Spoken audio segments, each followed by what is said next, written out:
Este é o programa Voz do Sétimo Anjo e, nesse instante, estamos transmitindo da cidade de Sertãozinho. Nosso boa noite a todos os nossos irmãos que estão em conexão conosco. Espero que possamos ter um tempo agradável na presença do Senhor, nosso Deus. Ele está falando sobre o arrebatamento.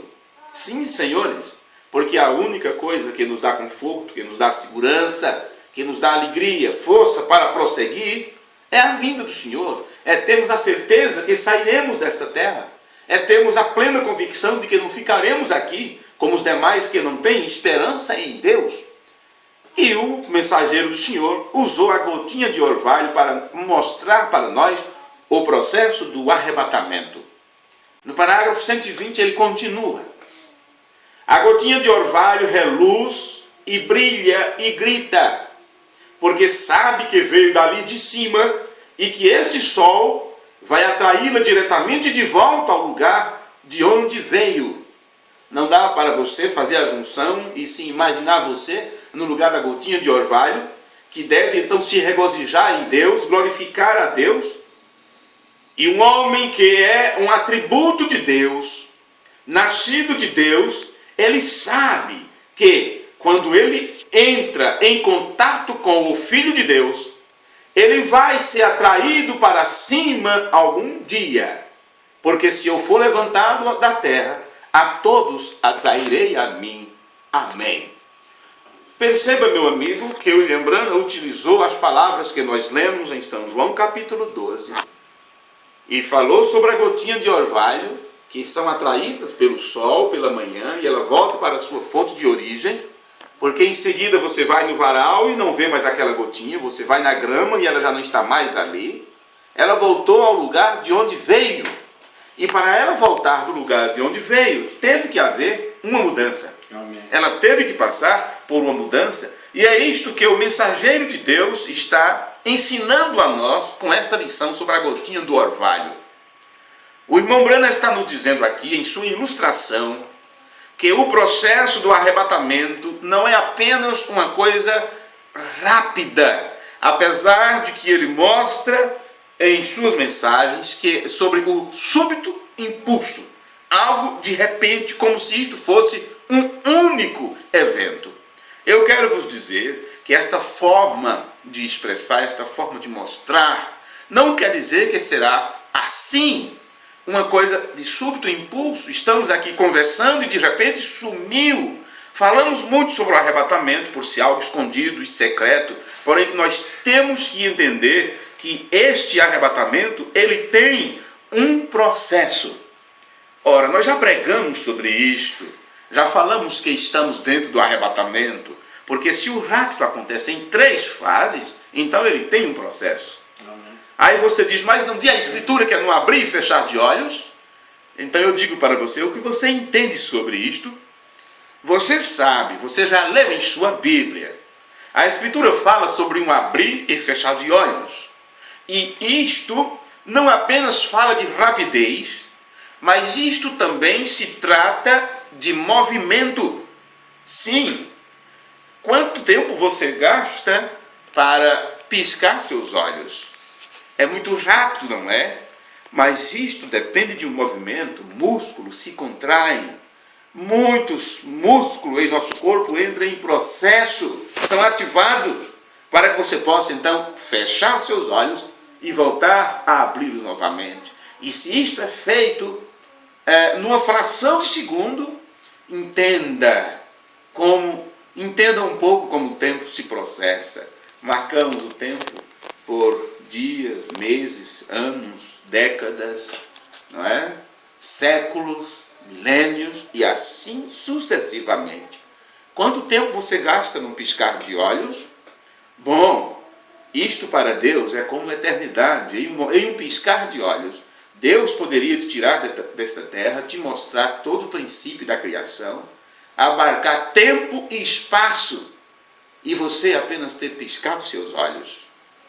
Mesmo que seja em fração de segundo. Uma fração de segundo é uma medida de tempo e ainda pode ser dividida e subdividida em milésimo de segundo, em milionésimo de segundo, e assim sucessivamente. O que a Bíblia está falando, ele está tratando de um movimento, no abrir e fechar de olhos. Há realmente vários eventos que acontecerão aqui, no processo do arrebatamento, e você sabe que isto faz parte de um cumprimento da Escritura que começa com a própria presença de Deus aqui na terra. E é esta presença de Deus que provoca o rapto, porque, disse o apóstolo Paulo, mesmo o Senhor descerá do céu com alarido, voz de arcanjo e trombeta de Deus. Agora às vezes quando você lia as Escrituras, você pensava que isso seria em um momento, em um único instante. O Senhor desceria do céu e bum! Alarido, voz de trombeta. Ora, o profeta, quando ele pregou a mensagem sobre o arrebatamento, ele disse que a primeira fase é uma mensagem sendo pregada na terra. Então, se em 1933 foi dado aquela incumbência, assim como João Batista foi enviado para precursar minha primeira vinda, tua mensagem precursará a minha segunda vinda. Se a mensagem de William Branham, a mensagem que Deus lhe incumbiu de trazer para nós, é a mensagem que nos prepara para a segunda vinda de Cristo, e esta segunda vinda de Cristo culmina-se com o arrebatamento da igreja. Então, quando foi que o rapto começou? Ora, entre os anos 33 até os anos 65, foi que ele disse para as pessoas como isto se processa, que é em fase. Se o alarido, ou a primeira fase do rapto, é uma mensagem, e ela estava sendo pregada há tanto tempo, significa que o rapto já começou há muito tempo. Deus não desceu apenas para se apresentar, ele desceu para buscar os seus, para ele mesmo ensinar e dar treinamento, nos deixar aptos para sairmos dessa atmosfera terrestre.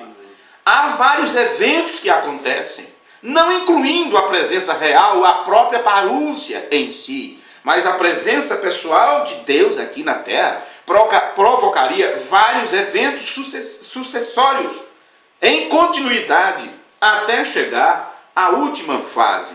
Bom, no ano 1897, por volta deste ano, 1897, J.B. Rotherham, ele escreveu a sua Bíblia, a tradução da Bíblia por Rotherham, que ela leva o nome A Bíblia Enfatizada. E ele, em suas notas dessa Bíblia, quando ele fala sobre a presença de Deus que se provocaria nos últimos dias na terra, ele disse, nesta edição da palavra, a palavra parúcia é uniformemente dada à presença, ou vinda, como representante desta palavra sendo posta ao lado. E ele continuou, a parúcia, que você tem na sua Bíblia aí o nome vinda, porém ali no original grego está parúcia, e não posso, eu fico sem entender como pode os nossos amados irmãos da mensagem, que deveria ser as pessoas mais inteligentes do mundo, como disse Paulo, pelo tempo vocês já deveriam ser mestres. Eu não entendo como essas pessoas, que deveriam ser as pessoas mais estudiosas, biblicamente falando, mais conhecedores do cumprimento da palavra profética, como pode essas pessoas tropeçarem nisto na Escritura e não compreender a variação, a mudança, o que aconteceu e por que isto ficou oculto. E mesmo quando William Branham veio revelar isto e trazer a palavra presença para nós, que é a tradução para parúcia, mesmo assim eles não conseguiram entender isto.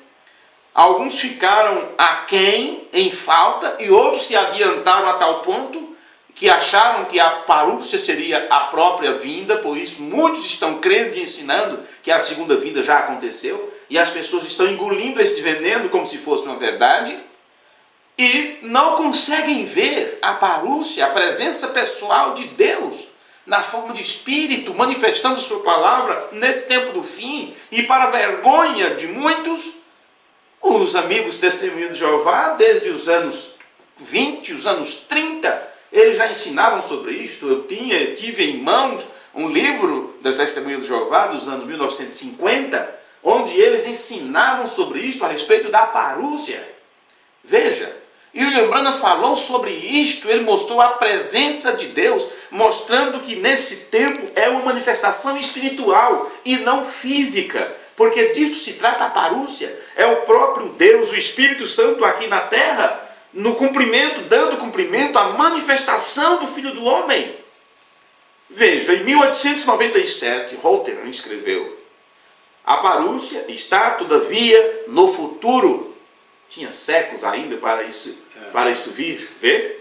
A parúcia está, todavia, no futuro, e seria, por conseguinte, encoberta em uma medida de obscuridade, ou seja, ela ficaria como algo opaco, onde as pessoas não perceberiam. E Holter escreveu dizendo que somente o cumprimento da parúcia poderia esclarecer este fato. Só o cumprimento, ou quando ela chegasse ao cumprimento. E amigos, o cumprimento da parúcia, ou da presença de Deus, se dá justamente no período de tempo do ministério do Filho do Homem. E todos nós temos lido os sermões ungidos dos últimos dias, onde o profeta fala sobre isso. Ele diz: eu não sou o Filho do Homem. O anjo não é o Filho do Homem, é o mensageiro do Filho do Homem. Não sou eu não tenho nada a ver com isto. Eu apenas estava lá quando ele falou. Ele usou minha voz. Por minha própria vontade, eu seria um caçador, um colocador de armadilha, um guia turístico, algo assim. Mas foi a vontade de meu Pai que eu cumprisse esse propósito, que eu fizesse esse trabalho. E ele diz: o Filho do Homem é Cristo, é dele de quem vocês estão se alimentando. Vê? Porque quando o Filho do Homem se apresenta na terra, o que ele faz? Ele manifesta a palavra. Porque sempre que Deus usou um homem, um profeta, manifestando então na terra o ministério Filho do Homem, sempre este homem que foi o vaso de Deus, ele não fez outra coisa a não ser falar a palavra. E por isso era dito: Filho do Homem profetiza. E quando o Filho do Homem profetizava, ele dizia: não sou eu, é assim diz o Senhor. Amém. Então você percebe que somente o cumprimento da parúcia de Cristo, da presença pessoal de Deus aqui na terra, utilizando um corpo de carne, como ele usou Moisés, Isaías, Jeremias, o próprio Senhor Jesus, Paulo e todos os profetas, isto aconteceria no tempo do fim, quando ele levantasse um homem e ungisse uma carne para usar esta pessoa e falar através dessa pessoa. Então, Holter também escreveu nos anos 1800. Somente o cumprimento pode esclarecer isto. Pode isto ser um período longo, mais ou menos estendido, durante o qual certas coisas sucederão. Então, claro, o que aconteceu desde o ano 1909? Todos vocês, os nossos amados irmãos, você conhece a mensagem do sétimo anjo, sabe o que aconteceu desde que o pilar de fogo se manifestou na cabana, ali no nascimento de William Branham. Todos os acontecimentos subsequentes, desde o tempo da manifestação no Rio Ohio, quando o anjo trouxe a comissão, quando o próprio pilar de fogo se deixou fotografar, os acontecimentos dos anos 60, dos anos 63, e assim sucessivamente. São eventos que aconteceriam no tempo da parúcia, no tempo da presença de Deus manifesta aqui na terra. E século antes disso, Holter escreveu a respeito disso. Ele disse: será um período de tempo mais ou menos estendido, durante o qual certas coisas sucederão. Um evento vindo e passando, e vindo outro evento, como uma série de interpolação divina. Cristo é levantado como o primeiro fruto, esse é um evento, e volta e comprova sua presença, durante o tempo que ele é levantado. Esse é outro evento. Todavia, grande e prolongado. E finalmente vem outro. E só depois é que vem o fim de tudo. Então a presença seria o mais amplo, o período mais prolongado de todos esses eventos e permanente. Esta é a tradução mais satisfatória que podemos encontrar para a parúcia do Filho do Homem. Ora, se Houghton escreveu isto em 1897, as pessoas já deveriam ter ficado alerta para quando grandes acontecimentos espirituais fossem ministrados aqui na terra, como nunca aconteceu, a não ser nos dias do Senhor Jesus, deixando ainda claro que Jesus disse que chegaria o tempo que alguém faria sinais maiores do que foi feito em seu tempo. Bom, mas vamos voltar para a ilustração que o irmão Branham está aqui usando no sermão Quem é este? Melquisedeque, onde ele fala sobre a gotinha de orvalho. É a de uma gota de orvalho sendo colhida, recolhida, para ir de volta para o lugar de onde veio. E o William Branham se regozijou isto, no fato de que o sol, ou o Filho de Deus, vai chamá-lo de volta para o lugar onde ele estava. Se você prestou atenção na leitura, ele diz que você estava nos pensamentos de Deus na eternidade, e ele diz que você está aqui na terra cumprindo o propósito. Ele diz, Deus queria que eu estivesse no púlpito pregando, Deus queria que vocês estivessem assentados aí, aprendendo, ouvindo, e ele diz, enquanto você estiver na terra, tudo que você vai fazer é cumprir o propósito de Deus, e se você andar na presença de Deus, você será recolhido, do mesmo jeito que a gotinha de orvalho é recolhida pelo sol. Agora, meus amigos, isto não é apenas um evento aqui, mas na verdade constitui vários eventos, do mesmo jeito que o escritor Houghton escreveu há muito tempo atrás. Então veja, primeiro, nós sabemos que a presença de Deus aqui na terra está causando uma separação entre o joio e o trigo. Então, se o rapto, se você apenas pensa nele como abrir e fechar de olhos, você já está perdendo o rapto. Porque você está pegando as palavras de Paulo e aplicando, fazendo uma aplicação errônea. Há um processo e você tem que entender o processo. Ou você não vai entender o que Deus está fazendo, o que Deus veio fazer. A presença pessoal de Deus aqui na terra está fazendo a separação entre o trigo e o joio. E para fazer esta preparação, ou esta separação, melhor dizendo, necessita-se de um tempo, necessita-se de um processo. Se fôssemos falar como se dá o processo da escolha da semente, quando o semeador vai fazer a colheita e vai separar o que é semente boa e a ruim, você já vai entender que isso leva um período, isto leva um processo. É essencial você entender o trabalho de Deus no tempo do fim. E tudo isso está estabelecido em todo o Novo Testamento, nas cartas de Paulo. E se você é leitor da Bíblia, já vai entender quando citarmos as Escrituras. E se você tem dúvidas sobre isso, por que você então não pega lápis e papel e começa a anotar? Era assim que meu pai fazia, ele começava a anotar nas paredes.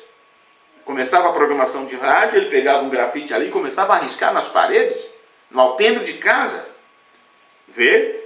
Bom, entenda uma coisa, é essencial você entender o processo do arrebatamento, porque sem a separação, a vida nunca poderia surgir no nascimento. Como você pode nascer se você não for separado de sua mãe? Se antes disso, os genes de vida não for separado de seu pai? Como semente pode nascer se não houver uma separação deste mundo natural na qual ela vive? Ela tem que ir para o desconhecido. Ela tem que ser lançada à terra, ela tem que morrer e apodrecer. E foi isto o que disse a leitura inicial desta programação. Jesus disse, se o grão de trigo não morrer, ele não vive. Tem que haver uma separação ou a vida não vai surgir. E se o espiritual é tipo do natural, ou o natural é o tipo do espiritual, então também deve haver uma separação para que o novo nascimento chegue a ser uma realidade. Talvez você pense que o novo nascimento, por ser a primeira doutrina que Jesus pregou, por estar no início da tua fé cristã, como muitos pensam, talvez você não inclua isso dentro do rapto. Mas já que estamos falando sobre o processo do arrebatamento, então é bom nós entendermos que não tem como uma pessoa ser arrebatada sem ter nascido de novo. Então não importa o tempo que você tenha de evangélico, não importa o tempo que nós tenhamos nesta mensagem. Isso não quer dizer que nascemos de novo. Às vezes as pessoas dizem, por que tanta coisa está acontecendo? Por que tantas pessoas têm se desviado? Porque tantas pessoas têm quebrado a lei de Deus, têm deixado de cumprir a palavra, e as pessoas se espantam e ficam abismados com o que acontece nas famílias, nos casais, nos jovens. Você não tem que ficar abismado com isto. São pessoas que não nasceram de novo. Eram crentes, convertidos, nasceram na mensagem, tudo isto. Mas isso não significa que elas nasceram de novo. Ou Nicodemos seria uma pessoa, uma nova criatura, já que ele nasceu, vamos dizer assim, cumpridor da lei, era um rabino, era um ensinador, era um mestre na lei, cumpridor dos seus deveres, de seus compromissos diante de Deus e dos homens. No entanto, o que Jesus disse para ele foi isto: você tem que nascer de novo. Sim, meu amigo, o novo nascimento isto tem que acontecer. É uma realidade, ou não haverá um rapto para tais pessoas. Portanto, Deus, está aqui para separar o trigo do joio. Amém. E isto é um processo do rapto também. Então eu quero passear um pouquinho com vocês em algumas partes das Escrituras para chegarmos a esta compreensão. Talvez são coisas que você leu tantas vezes, você não associou isto com o rapto. Mas vamos ver o que está no livro de São Mateus, no capítulo 3 e o versículo 11. E eu em verdade vos batizo com água para o arrependimento, mas aquele que vem após mim é mais poderoso do que eu, cujas alparcas não sou digno de lavar. Ele vos batizará com o Espírito Santo e com fogo. Em sua mão tem a pá, e limpará a sua eira, e recolherá no celeiro seu trigo, e queimará a palha com fogo que nunca se apagará. Então o que estamos vendo aqui? Nós estamos vendo o processo que acontecerá no tempo do fim, o processo do arrebatamento. Veja que primeiro João Batista, falando sobre o Senhor Jesus, ele diz que ele batizará com o Espírito Santo. Agora você não pode ser batizado com o Espírito Santo sem você nascer de novo. Amém. Sim, o novo nascimento estará no início, o batismo com o Espírito Santo estará no final, é como o complemento final para aqueles que deram todos os passos sequenciais e foram nascidos de novo, se tornaram uma nova criatura, e então, uma vez que o pacote está pronto, ele é selado com o Espírito Santo da promessa até o dia da redenção. Então João está dizendo que aquele que viria após ele batizaria com o Espírito Santo e com fogo. Então você vê, é dito que em sua mão ele traz a pá e limpará a sua eira. Agora você percebe que tudo isso é um processo, são movimentos. Ele tem que pegar a ferramenta, ele tem que limpar a eira e recolher no celeiro o seu trigo, para poder queimar a palha. Você consegue ver isto na palavra de Deus da forma que está estabelecido? Disto se trata o processo do arrebatamento. Você quer ver uma outra escritura em São Mateus, no capítulo 7, a partir do versículo 15, que diz: acautelai-vos, porém, dos falsos profetas.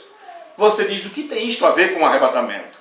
Tem tudo a ver, porque no tempo do fim, justamente para afastar as pessoas do caminho da verdade, se você não estiver no caminho da verdade, você não será arrebatado. Viria então falsos profetas, que William Branham disse, são falsos pregadores, que vêm até vós vestidos como ovelhas, mas interiormente são lobos devoradores. Por seus frutos os conhecereis. Porventura colhem-se uvas de espinheiro ou figos dos abrolhos? Assim toda árvore boa produz bons frutos, e toda árvore má produz frutos bons. Você percebe que Jesus aqui está falando de um período do tempo onde estas árvores, pessoas, estariam dando fruto? Que tipo de fruto você está dando? Porque se lembrando, o profeta de Deus veio e pregou dizendo que este é o tempo da colheita, então não há colheita a menos que tenha fruto para ser colhido. Vê? E está dizendo a palavra: não pode a árvore boa dar maus frutos, nem a árvore má dar frutos bons. Então, quando Nicodemos disse, bom mestre, ele disse, o jovem rico disse, bom mestre, ele disse, por que me chamas de bom? Por que me chamas de bom? Só há um bom, que é Deus. Quando Nicodemos disse, bom mestre, sei que és mestre vindo de Deus, Jesus disse, pode parar com isto. Necessário vos é nascer de novo. Bom, se Deus é um bom Deus, né? Se Ele é quem traz frutos bons, e não pode da mesma fonte sair água doce e água amarga, água doce ou salgada, ou seja, o que for. Então nós temos aqui sementes que vieram da palavra, que vieram de Deus. Se você não esqueceu a leitura inicial, nós falamos sobre isto. O primeiro parágrafo que lemos do profeta, ele fala sobre isso. Se você estava nos pensamentos de Deus, se você é uma semente de Deus, então será colhida como uma gota de orvalho. Agora, aqui nesta leitura está dizendo: toda a árvore que não dá bom fruto, corta-se e lança-se no fogo. Então você percebe que isto é um trabalho que é realizado neste tempo final, nestes últimos dias, no tempo da colheita. E isto é um processo dentro do arrebatamento. Portanto, pelos seus frutos os conhecereis. Nem todo que me diz Senhor, Senhor, entrará no reino dos céus. Bem, talvez você, quando lê isto, você está pensando lá no final, diante do julgamento do trono branco. Mas estamos falando de entrada no reino. E você percebe que foi as palavras de Jesus a Nicodemos. Se você não nasceu de novo, você não pode entender o reino. Então, se estamos falando aqui do processo do rapto, na entrada aos céus, e tudo isto, somente o novo nascimento é o que te fará ver pelas Escrituras o que está acontecendo neste tempo, qual parte da palavra está se cumprindo. Somente nascido de novo poderá ter todo o Novo Testamento sendo cumprido nesta hora. E é claro que estas pessoas vão procurar viver na presença de Deus e inclusive fazer a vontade de Deus. É um tempo de entrega, quando você, mesmo sabendo que tem seu próprio desejo, sua própria vontade, você fará a mesma decisão que Jesus fez, tomará a mesma decisão. E dirão: não a mim, Senhor, não a nós, mas ao teu nome da glória. São palavras de Davi, não é? Não a nós, Senhor, mas ao teu nome da glória. Você percebe que foi nesse período de decisão que Jesus disse: não a minha vontade, mas a tua? Pois bem, está aqui no versículo 21 de Mateus capítulo 7. Jesus diz: nem todo que me diz Senhor, Senhor, entrará no reino dos céus, mas aquele que faz a vontade de meu Pai que está nos céus. Muitos dirão naquele dia: Senhor, Senhor, não profetizamos nós em teu nome? O que aconteceu com essas pessoas? Por que eles apresentarão isso diante do Senhor? Então vamos entender o processo. São árvores que não produziram frutos bons, porque a natureza delas não era uma boa natureza. Eles não tiveram a natureza mudada. Eles não obtiveram a natureza do cordeiro. Então houve uma separação. O Senhor, o dono da seara, ele separou o trigo de um lado, a palha para o outro. Então é claro que esta palha são pessoas. Eles serão colocados de um lado. Eles ficarão em prisão. E nós sabemos que os outros mortos não ressuscitarão antes de 1000 anos, somente depois disso. Então você percebe que esta palha que foi deixada para trás, estes que não subiram, que não foram recolhidos para o celeiro, somente depois, no julgamento do trono branco, é que eles vão apresentar isso diante do Senhor? Por que fomos aprisionados? Por que ficamos nesta prisão durante todo esse tempo? Porque agora estamos sendo chamados para o julgamento. Senhor, não profetizamos nós em teu nome, e em teu nome não expulsamos demônios, e em teu nome não fizemos muitas maravilhas? E então lhes direi abertamente: nunca vos conheci, apartai-vos de mim, vós que praticais a iniquidade. Então Jesus, depois de mostrar este quadro, este processo do rapto, por que estou incluindo tudo isso dentro do processo do rapto?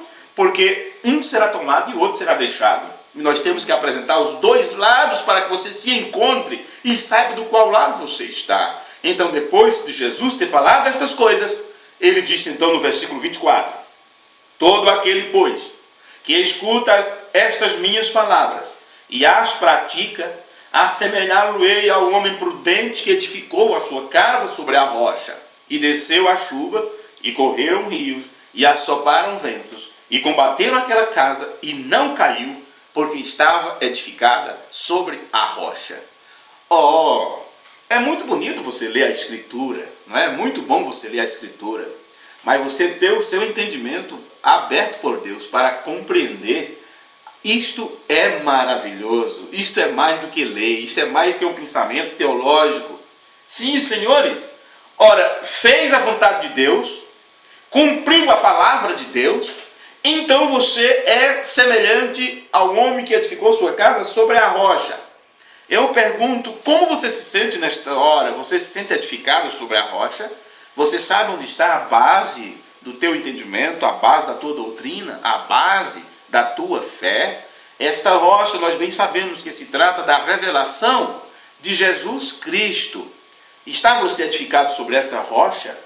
Não disse o profeta de Deus, quando ele cita Mateus, que diz os homens sobre o Filho do Homem, e cada um tinha uma ideia, cada um tinha uma base, cada um tinha uma edificação. E ele disse, vocês, o que vocês dizem a meu respeito? O que vocês mesmos pensam sobre mim? Pedro disse, tu és o Cristo, o Filho do Deus vivente, o Filho do Deus vivo. Não disse Jesus, Deus te abençoe, Simão Pedro? Não disse Jesus, bem-aventurado Simão, filho de Jonas? Porque essa revelação não foi nenhum homem que te deu, tu não aprendeste nos livros, nem no seminário, mas foi o próprio Deus que te revelou. Não disse Jesus que a igreja seria edificada sobre esta rocha, sobre a revelação de quem ele era, o Filho de Deus. Porque se você não tem a revelação de quem é o Filho de Deus, como você conhece quem é Deus, uma vez que o Filho de Deus veio manifestar seu Pai ao mundo? Não disse o profeta em um de seus sermões, para aqueles que não sabem, está no sermão A Visão de Pátimo, no sermão original, A Visão de Pátimo. Não disse o profeta que se você não tem o entendimento sobre a divindade, você nem tem a primeira base para começar? Ora, então se a pessoa não chegou ainda ao entendimento correto a respeito da divindade, a respeito da manifestação de Deus e de seu Filho, da diferença que há entre Deus e o seu Filho, de um Deus imortal e de um Filho de Deus que veio pagar o preço, morrer por nós, se você não tem a compreensão correta de um Deus invisível e que se deixou ver através de seu Filho, como hoje ele se deixa ver através de mim e de você, se você não tem a compreensão correta sobre isto, como você pode ter nascido de novo? Como você pode ter sua fé baseada na revelação? Não tem condições, então você não pode ser assemelhado ao homem que edificou a casa sobre a rocha, porque essa semelhança é para aqueles que estão com base na revelação de Jesus Cristo, não na interpretação do homem. Então você percebe que o rapto é uma revelação. O processo do rapto é Deus revelando aos seus filhos seu plano, mostrando o cumprimento da palavra, para que as pessoas possam entender qual palavra está se cumprindo neste tempo. Porque se você não sabe qual é a escritura que se cumpre neste tempo, como você vai entrar nesta palavra e ela se manifestar em você, se encarnar em você? No livro de São Mateus, no capítulo 13, o versículo 24, está escrito: propôs-lhe outra parábola, dizendo: o reino dos céus é semelhante ao homem que semeia a boa semente no seu campo. Mas dormindo os homens, veio o seu inimigo e semeou joio no meio do trigo e retirou-se. Eu quero que você entenda o processo do rapto. E o rapto não acontece apenas Deus tirando seus filhos da terra. Há outro movimento também. Deus deixando de lado aqueles que não são seus filhos.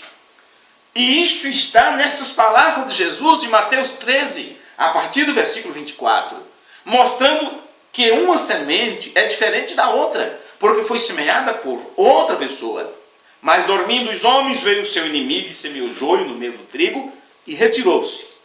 E quando a erva cresceu e frutificou, apareceram também o joio. E os servos do pai de família, indo ter com ele, disseram-lhe: Senhor, não semeaste tu no teu campo boa semente? Por que tem então joio? E ele lhes disse: um inimigo é que fez isto. E os servos disseram: queres, pois, que vamos arrancá-lo? Muitos pastores querem fazer isto, quer arrancar. Ele, porém, lhe disse: não, para que ao colher o joio não arranqueis também o trigo com ele. Deixai crescer ambos juntos até a ceifa. Sim, 3 classes de crente. Não somos nós que vamos fazer esta separação. Eu admiro algumas pessoas com grau de santidade que parece que é tão elevado que eles não suportam ninguém que tenha falhas, que cometa alguns defeitos, alguns deslizes. Algumas igrejas parece que eles têm uma lista ali de ética, não é? onde se você não se enquadrar naquilo, você está fora do quadro. É como se dissesse, aqui não pode ter o manufaturado, aqui só pode ter crente verdadeiro. E são tantas críticas que nós vemos, podemos ver isto no trato das pessoas umas com as outras, como elas se comportam, tratando com as outras, mesmo à distância, através das redes sociais, e assim sucessivamente. Se vê que um escreveu algo que não está adequado, o outro já critica, diz isso não é assim, isso não é dever de cristão, você não pode fazer isso, não pode fazer aquilo. Ora, e se esta pessoa for um incrédulo, for um crente incrédulo? E se esta pessoa for um manufaturado, você quer fazer dela um crente verdadeiro? É melhor você cuidar da sua própria vida e deixar que cada semente produza segundo a sua espécie, ou você estará enquadrado dentro desta escritura, tentando arrancar o joio antes do tempo. Não é trabalho nosso. Deixai crescer ambos juntos até a ceifa. E por ocasião da ceifa direi aos ceifeiros: colhei primeiro o joio e atai-o em molhos para o queimar, mas o trigo ajuntai-o no meu celeiro. Meus amigos, todas essas escrituras que estamos lendo está tratando do processo do arrebatamento, porque Deus desceu. O rapto acontece em 3 fases: alarido, voz e trombeta. Mas isto é dentro de um período de tempo, é uma sequência de acontecimentos.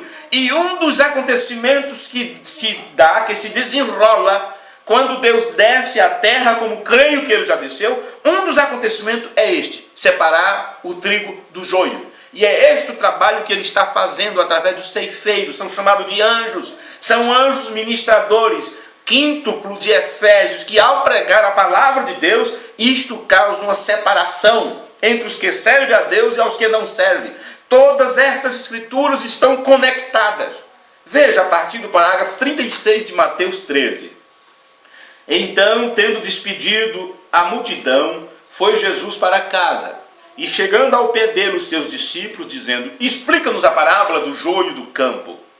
E ele respondendo disse-lhes: o que semeia a boa semente é o filho do homem, o campo é o mundo, e a boa semente são os filhos do reino, e o joio são os filhos do maligno.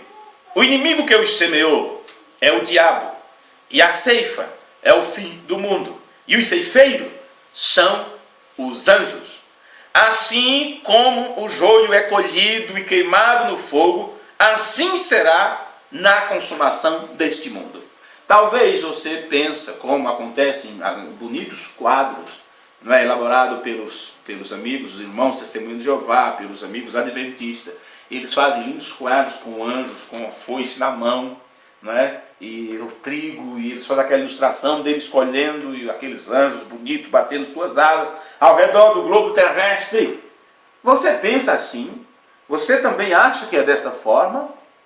Ora, se você já saiu do sistema religioso e tem estudado a mensagem profética, você pode muito bem saber o que significa estes anjos. Há anjos terrestres, assim também como há anjos celestes. Ora, você encontra na Escritura os 3 anjos pregando o Evangelho eterno. Você sabia que esses 3 anjos são os 3 últimos mensageiros? Amém. Lutero, Wesley e William Branham? Agora, o apóstolo Paulo, falando sobre o trabalho do inimigo no tempo da apostasia, ele diz que os anjos, pregadores do inimigo, eles se apresentarão como obreiros ou ministros da justiça, se transfigurarão como anjos de luz. Estes são homens que se passam por verdadeiros ungidos para enganar as pessoas. Então entenda que os verdadeiros enviados de Deus para este mundo, eles são anjos, e são estes que estão trabalhando neste tempo da colheita. Sim, meus amigos.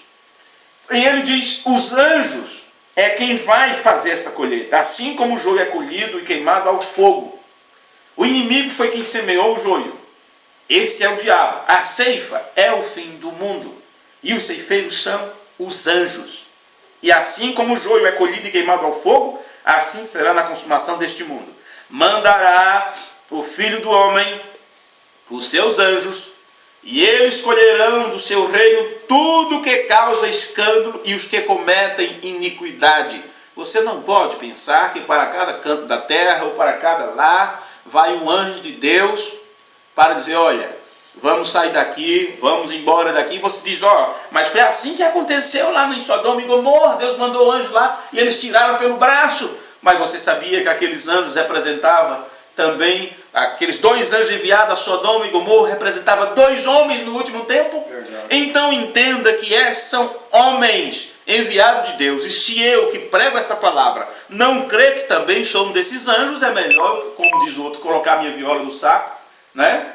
Jogar nas costas e cantar em outro lugar, cuidar da minha própria vida natural. Se você que prega o Evangelho, se você não está incluído como um anjo de Deus nesse fim do tempo, onde ao pregar a palavra, que é a foice, que colhe, que corta para todos os lados, que é mais afiada do que a espada de 2 gumes, que penetra até a divisão da alma e do espírito, vai até as juntas, até a divisão da alma e do espírito, discerne as intenções dos pensamentos e dos corações.